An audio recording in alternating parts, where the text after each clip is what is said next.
We need hungrier talent who can meet higher targets, Brian explained while sliding the termination papers across the polished conference table. The company is moving in a new direction. My name's Darren McCabe, 46 years old, 9 years as senior account executive at Trivana Corp in Kansas City, Missouri. I'd spent nearly a decade building a client portfolio that accounted for almost 40% of the company's revenue. No shortcuts, just long days, constant travel, and relationships built on trust. I smiled, thanked him for the opportunity, and walked out without argument. Brian Ellsworth had arrived 6 months ago as our new vice president of sales, brought in by the CEO to reinvigorate the team. He wore custom suits, spoke in tired motivational phrases, and had never once joined me on a client call. 3 weeks after starting, he'd implemented a new commission structure that slashed my earnings by 20%, despite my numbers being consistently strong. The signs were there. My desk had been moved to a corner during office renovations. My name disappeared from meeting invites. Yesterday I'd noticed IT servicing my computer while I was at lunch. Small things, not worth mentioning, but enough to know something was coming. I packed 9 years into a single cardboard box, family photos, a coffee mug my daughter had painted, and a folder of client contact information I'd kept separate from the company database. Just habit, really. Need help with that? Asked Valerie from accounting. She looked genuinely confused. Are you changing offices? Something like that, I replied, not wanting to make a scene. On the elevator ride down, I stood next to Everett Stanton, our CEO. He nodded without really seeing me, too focused on his phone. He had no idea what Brian had just done or what it would mean for quarterly projections. But he would, soon enough. Walking to my car, I didn't feel anger, just a strange sense of clarity, like waking up from a long, comfortable dream to find the house was never really yours to begin with. I drove home in silence, no calls, no radio, just thinking about tomorrow. My phone buzzed as I pulled into my driveway.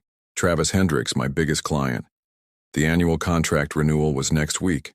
He'd texted me about dinner reservations for when he'd be in town. He didn't know yet. Nobody did. I set the phone on the kitchen counter without answering and looked out the window. 9 years of client relationships all built on my word and my reliability. Brian didn't just fire an employee today. He'd cut the only line connecting Trivanta to millions in revenue, and he had no idea. I joined Trivanta back when it was still called Midwestern Financial Services, before the rebranding and the fancy downtown office. Everett hired me himself, straight from a competitor where I'd been hitting targets but getting passed over for promotion. I want someone who knows this market, he'd said, someone clients trust. For 7 years, he was right to trust me. I built our client base from regional businesses to national accounts, extended our contracts from 1-year terms to 3 and 5, brought in Lockhart Manufacturing when they left our biggest competitor, added the Henderson Group when nobody thought we had a chance. My wife Rebecca used to joke that I was married to my clients. Thursday night dinner with the Johnsons again? She'd ask, already knowing the answer. The kids grew used to me missing ball games and recitals. Dad's working became their normal. I promised it would be worth it someday. 3 promotions, 2 office expansions, and 1 recession later, Trivanta had grown from a $4 million operation to a $30 million enterprise, with my accounts responsible for about $12 million of that. Not that anyone had calculated the exact percentage until Brian arrived. The first red flag appeared during a quarterly review meeting, 3 months after Brian took over sales. Your client acquisition rate has flatlined, he said, pointing to a chart that showed I'd only added 2 new accounts that quarter. Because I'm focused on expanding existing relationships, I explained. The Lockhart contract just doubled. The future is in new business, Brian insisted. We need hunters, not farmers. A week later, my executive assistant, Julia, was reassigned. The following month, my travel requests required additional approval. My expense reports came back with questions. Small things. Death by 1,000 cuts. I started hearing whispers about fresh talent being interviewed. Young MBAs with aggressive pitches and no industry experience. Brian called them disruptors. Last month, he hired Alicia Winters, 29, from a tech startup. During her first week, she was assigned to join me on a call with Travis Hendricks. No explanation, no proper introduction, just showing her the ropes. Travis noticed. After the call, he texted me, "Who's the new girl? Are you training your replacement?" I laughed it off, just expanding the team. But driving home that night, I felt something shift in my gut, the kind of certainty that comes from years of reading boardrooms and client faces. Something wasn't right. I should have trusted that feeling sooner. I placed my cardboard box on the kitchen counter and poured myself 2 fingers of bourbon. The house was empty.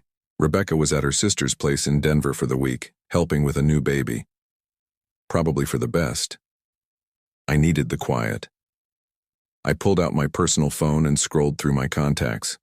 9 years of relationships. Over 200 clients, vendors, and industry connections. People who trusted me to handle their business. People who'd signed with Trivanta because of me, not our corporate marketing or flashy downtown office. My work phone, now sitting disabled in the box, contained only the official correspondence. The dinner invitations, the golf outings, the personal cell numbers of CEOs and decision-makers, those were all here on my personal device. Information I'd accumulated by being someone people wanted to work with. I sipped my drink and felt a strange calm settle over me. No panic. No desperation about mortgage payments or health insurance. Just a clear understanding of what had happened and what would happen next. The bourbon burned going down. 9 years of 60-hour weeks, of missed family dinners and little league games.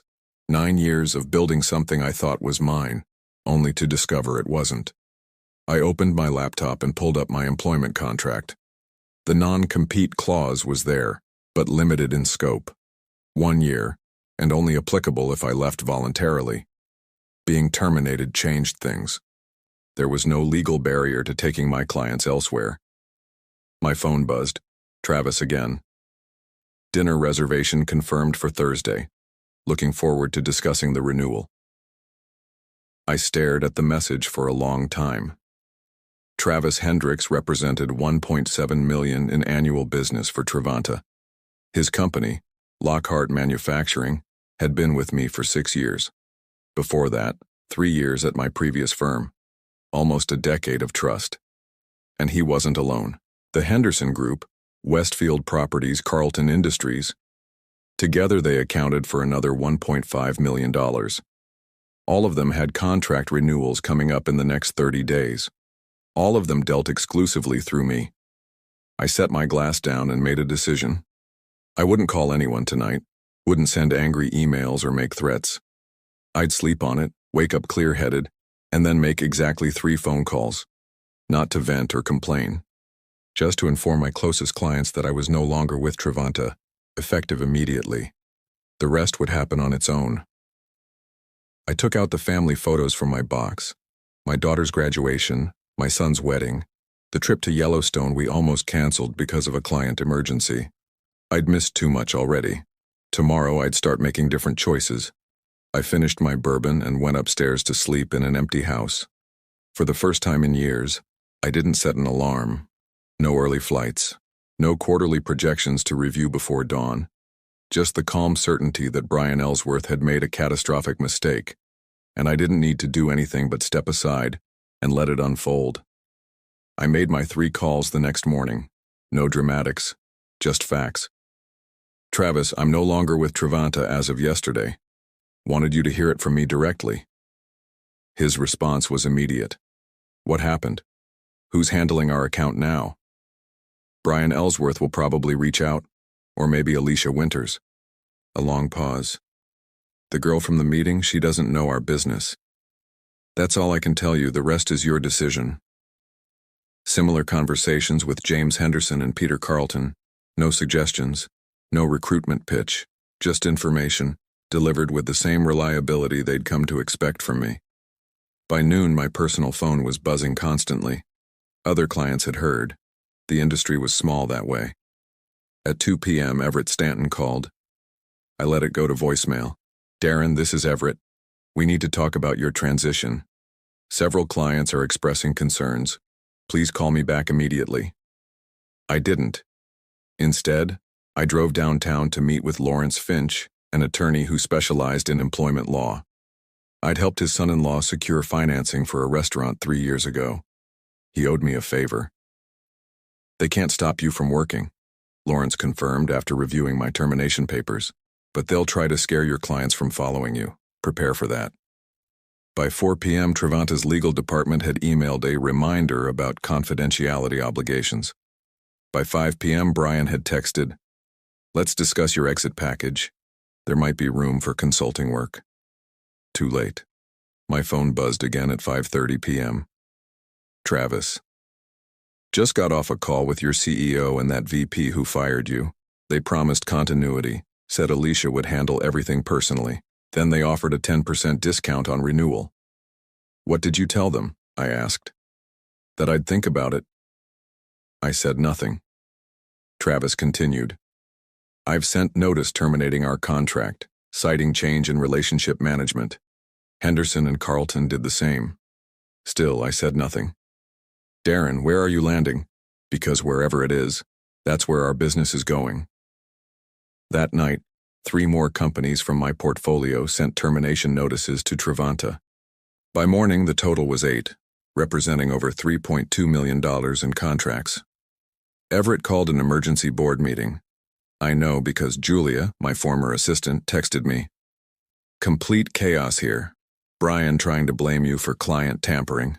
CEO asking why nobody saw this coming." My phone rang again, a number I didn't recognize. "Darren McCabe," I answered. "Michael Grantley here, Grantley and Company.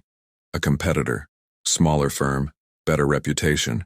I hear you're available and several of our mutual friends speak highly of you." "I'm listening." "Senior vice president position, 6-figure signing bonus, full autonomy to manage your own accounts, and a seat on our executive committee." "When would you want me to start?" "How's tomorrow sound?" I accepted on the spot, not out of urgency or desperation, but because it was exactly what I wanted: respect, autonomy, and recognition of the value I brought. That afternoon, Brian texted again. "Board approved a retention package, full salary for 6 months plus stock options. Just help us transition your accounts." I didn't respond. There was nothing to say. They'd had 9 years to value what I built. Now they were scrambling to put a price on it after the fact. Too little. Far too late. 1 week into my new role at Grantley and Company, Julia called me from a personal number. "You need to know what happened," she said. "It wasn't just Brian wanting his own people." I sat in my new corner office, larger than the one at Travanta, and listened as 9 years of history reshuffled into a clearer picture. "They were planning to sell the firm," Julia explained. "Veritas Capital made an offer 2 months ago, but with conditions. They wanted to bring in their own account managers for the major clients, integrate them with their existing portfolio companies." The pieces clicked into place. Brian hadn't been hired to grow sales. He'd been brought in to transition accounts away from me, making them company assets rather than relationships tied to a single executive. My termination wasn't about performance. It was preparation for acquisition. "How do you know this?" I asked. "I'm still assigned to the executive suite. I see the documents, hear the conversations. Yesterday they pulled the offer. Veritas won't buy without the client base you built." After we hung up, I sat still for a long time. 9 years of loyalty, and they'd been willing to detach me from my clients like removing a middleman. Not because I failed. Because I succeeded too well. The relationships were too strong, too personal. They needed me gone before clients could be repackaged as corporate assets. I opened my laptop and checked my email. More former clients had reached out. The industry was humming with the news. Darren McCabe had moved to Grantley and clients were following. Travanta's stock had dropped 12% in 5 days. My phone buzzed with a text from Everett. "Can we meet? Just you and me, no lawyers." I didn't respond immediately. The deeper betrayal settled in my stomach like cold lead. Not just fired, deliberately sacrificed as part of a corporate chess game. I picked up the phone and called Travis Hendricks. "I need to ask you something," I said. Did Trevanta try to introduce you to anyone from Veritas Capital in the last few months? A pause. How did you know? They brought in some guy Thomas during our quarterly review. Said he was a strategic advisor looking at our industry. Asked a lot of questions about our future needs. Confirmation. They'd been parading Veritas representatives in front of my clients, laying groundwork for transition, all while I was still employed, still trusting I was building something that mattered. More calls revealed the same pattern. Behind my back, meetings scheduled, information gathered, relationships probed for weaknesses or areas where I might be expendable. By the end of the day, I'd confirmed that at least 6 of my major accounts had been covertly introduced to Veritas representatives, all under the guise of strategic advisors or industry consultants. I finally texted Everett back, "No meeting necessary. I understand the Veritas situation completely." His response came quickly. "It was a business decision, Darren, nothing personal." But it was personal. 9 years of building relationships, of knowing clients' kids' names and their vacation spots, of answering calls on weekends and holidays, all reduced to an impediment for corporate transaction. I closed my laptop and looked out at the Kansas City skyline from my new office. The view was different here, clearer somehow. Grantley had already signed contracts with 11 of my former clients, representing nearly $5 million in annual revenue, and more were coming. Not because I was recruiting them, but because in this business, trust followed people, not logos or corporate strategies. Trevanta hadn't just lost a salesman, they'd lost the foundation their growth was built upon, and they still didn't fully understand why. 3 weeks after joining Grantley, I received an invitation to speak at the Midwest Financial Services Conference. The panel topic, Building Client Loyalty in a Transactional Market. The irony wasn't lost on me. I accepted. Not for ego or exposure, but because I knew who would be in that audience. Industry peers, potential clients, and, most importantly, Trevanta's remaining leadership team. Everett never missed this conference. Neither did the board members. Meanwhile, Grantley had given me resources Trevanta never offered. 2 dedicated analysts, marketing support, and most crucially, equity partnership. Every client I brought in wasn't just commission. It was building something I partially owned. I spent a month preparing for the conference, not with flashy slides or rehearsed anecdotes, but with data. Working nights with my analysts, I compiled performance metrics for every client who had followed me from Trevanta to Grantley. The results were undeniable. Average service response time reduced by 53%. Implementation costs down 30%. Client satisfaction scores up by 22 points. It wasn't just about me. It was about proving what happened when companies valued relationships over transactions. The morning of the conference, I reviewed my notes one last time. No dramatic reveals, no naming names, just facts and outcomes. Professional, measured, devastating. As I walked into the hotel ballroom, I spotted Everett immediately, huddled with 2 board members near the coffee station. His face tightened when he saw me. I nodded politely and moved on. The panel discussion began with standard questions about market trends and technological disruption. When my turn came, I spoke plainly about what clients truly valued. In an age where everything is automated and digitized, personal accountability has become the rarest commodity, I said. Companies often mistake client relationships for company assets. They aren't. They're trust agreements between individuals that need constant reinforcement. I presented my data without mentioning Trevanta by name, just case studies of clients who had switched firms and seen immediate improvements. The lesson isn't about retention packages or contractual obligations, I concluded. It's about understanding that when you treat relationship managers as interchangeable parts, clients will show you exactly how wrong that assumption is. During the Q&A, an audience member, a young analyst I didn't recognize, asked the question everyone was thinking. Isn't your recent move from Trevanta to Grantley, along with several major clients, exactly the scenario companies fear when they consider how much autonomy to give relationship managers? The room went silent. I could feel Everett's eyes boring into me from across the room. That's a fair question, I replied. But consider the alternative. Trivanta lost those clients not because I took them, but because they failed to understand what those clients actually valued. No one followed me out of personal loyalty alone. They followed because their needs were consistently better met through my approach to service, an approach my former employer decided was no longer aligned with their direction. I paused, making brief eye contact with Everett. Every company has the right to change direction, and every client has the right to decide if that new direction serves their interests. The market is brutally efficient that way. After the panel, 3 more former Trivanta clients approached me. By the end of the conference, Grantley had signed letters of intent with 5 new accounts, representing another $2.7 million in annual revenue. That evening, I checked the financial news. Trivanta had announced a restructuring. Brian Ellsworth was pursuing other opportunities. The Veritas acquisition was officially dead. Their stock had fallen another 8%. I closed my laptop without a trace of satisfaction or triumph, just the quiet certainty that comes from being proven right in the most definitive way possible, by the market itself. The lesson had been delivered. Whether they would learn from it was no longer my concern. 6 months after my termination, I stood in Grantley's largest conference room, surrounded by my team and the company's leadership. On the screen behind me, a single slide displayed our quarterly results. $8.4 million in new business, 70% from former Trivanta clients. Michael Grantley himself raised a glass. To the best acquisition we've ever made, and we didn't even have to buy a company to get it. Polite laughter rippled through the room. I smiled but didn't join in. This wasn't about celebration for me. It was about validation.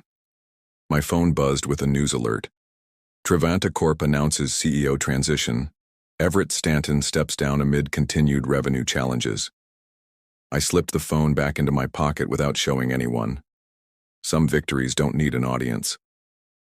Later that afternoon, I received an email from Alicia Winters, the young woman Brian had tried to position as my replacement. I've been let go along with most of the sales team. Any chance Grantley is hiring? I forwarded it to HR with a note. Worth interviewing, not her fault what happened. As I was leaving the office, my assistant handed me an envelope that had been couriered over. Inside was a handwritten note from Everett Stanton. You were right. I put transaction above relationship. Cost the company everything. If you're ever willing to have coffee, I'd appreciate the chance to apologize in person. I folded the note and placed it in my jacket pocket. Maybe someday. Not yet. That evening, driving home, I passed Trivanta's building. The sign was being removed from the facade. The local business journal had reported they were downsizing to a smaller office in the suburbs. I didn't slow down, didn't take a photo, just drove on, eyes forward toward the life I was building on my own terms. 1 year to the day after Brian had slid those termination papers across the conference table, I signed the final documents making me a full partner at Grantley & Company. The firm had grown 34% since my arrival. My client portfolio now represented nearly $20 million in annual revenue. I closed the manila folder containing the partnership agreement and looked out my office window at the Kansas City skyline. The same buildings, the same city, but everything else had changed. Rebecca entered with 2 cups of coffee. Signed an official? I nodded. Signed an official. She sat across from me, studying my face. You don't look as happy as I expected. Just thinking. About Trivanta? I shook my head. About what I'm building here, about doing it right this time. That morning, I'd approved hiring 3 new account managers, all with the same profit-sharing structure I'd negotiated for myself. No one would build something here only to have it taken away. That was my first act as partner. My phone buzzed. Travis Hendricks. Heard about the partnership. Congratulations. Knew you'd land on your feet. Thanks to clients like you. No, he corrected. Thanks to you being who you are. We just followed the value. After we hung up, I picked up the frame Rebecca had given me last Christmas, a simple quote on parchment paper. The best revenge is massive success. I placed it back on the credenza, face down. That chapter was closed. I took out my calendar and booked lunch with Everett Stanton. Not to gloat, not to rehash the past, but because sometimes the final step in moving forward is releasing the weight of what happened before. I shut down my computer, picked up my keys, and walked out to meet Rebecca. We had tickets to our son's band performance, something I wouldn't have made time for in my previous life. Some losses clear the way for better victories. Some fires burn away what needs to go. I'd never been more certain of that than I was today.